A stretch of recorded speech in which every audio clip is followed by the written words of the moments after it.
What's up? John Salerno here with Ride on Budget.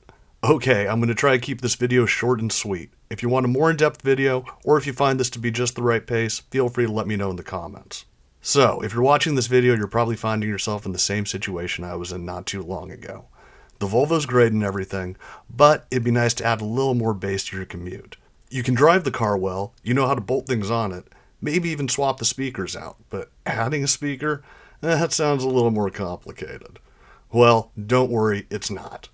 In the next couple minutes, I'm going to go over everything you need to get this done, at least as far as the wiring is concerned. I'm not going to go over taking off all the trim pieces, which is needed for cleanly running the wires, but there are plenty of other videos available going over how to pop everything off, and honestly, most of it's pretty self-explanatory. I also want to clarify, the instructions in this video are regarding a 2007 S80 with the high-performance sound package, not the Dyne audio upgrade. However, I think the wiring and color coding should be the same for all the P3 Volvos, but I can't say for certain. I haven't done any real research on that, so please keep that all in mind. First up, slide the front passenger seat all the way to the front and then recline it forward. This will give you plenty of space to work. Find these four wires. Green-red, which is the positive for the left rear speaker. Gray-red, which is the negative for the left rear speaker. Purple-red, which is the positive for the right rear speaker, and then yellow-red, which is the negative for the right rear speaker. Using wire taps like these, tap into these lines individually and connect them to a set of thin gauge speaker wires. These taps are really cool devices, but can be finicky too, so just make sure that they clamp all the way down and are making contact with the metal portions of the wires when you're doing this. Now, run these speaker wires to an audio control LC2I or similar unit, and then run a stereo RCA cable from the LC2I to your amp, and of course, hook up your amp to your sub. For getting power to the amp, you want to run a fused thick gauge wire from your battery under the hood to the amp in your trunk. Assuming your car is an automatic, you can run the cable through the car's firewall utilizing the clutch cutout. Every car has one of these from the factory regardless of the transmission. However, if you have a stick shift, you're on your own here. I'm sorry. As for the grounding wire for the amp, use the same gauge as you did from the amp's positive wire and bolt it down to a spot in the trunk that has contact with the frame. This is where I went with. Make sure you sand off any paint. You want metal-to-metal contact. A Dremel can really come in handy here. You'll also need a remote signal line to send a signal for power to your amp and LC2I, along with the power line to the LC2I.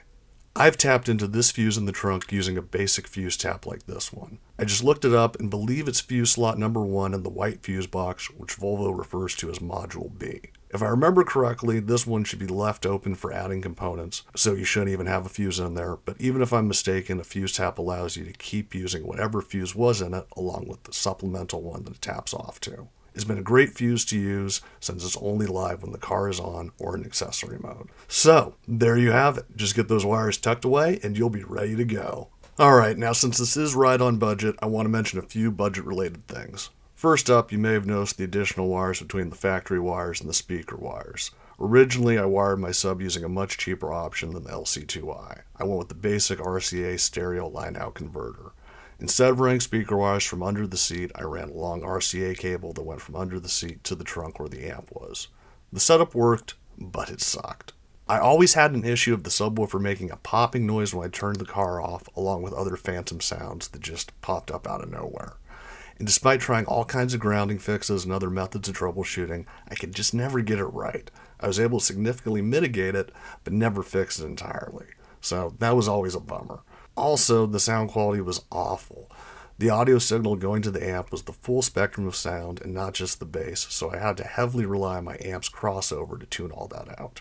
The LC2I, which I have no affiliation with other than being a customer of audio controls, fixed all of those issues. It not only got rid of the popping noise and the other random sounds too, but also worked better because it sends a signal of just bass to my amp. Also, it has two metrics which can be further adjusted to really dial it in. These retail for about $100, and if you shop around, you may be able to find it for less. I did.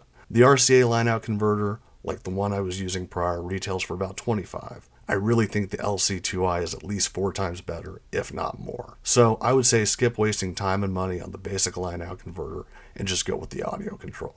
However, being budget-oriented at the end of the day, either option will totally work. Also, mounting your equipment properly is of the utmost importance. I ended up making a frame around my sub box with wood and used a scissor jack to secure it. I have it wedged between the top of the box and the metal underside of the back panel. The pressure exerted keeps the sub in place just like it was bolted in, plus it's super easy to remove if needed. And then if you've watched my previous videos, you know that my spare tire well is stuffed with sand.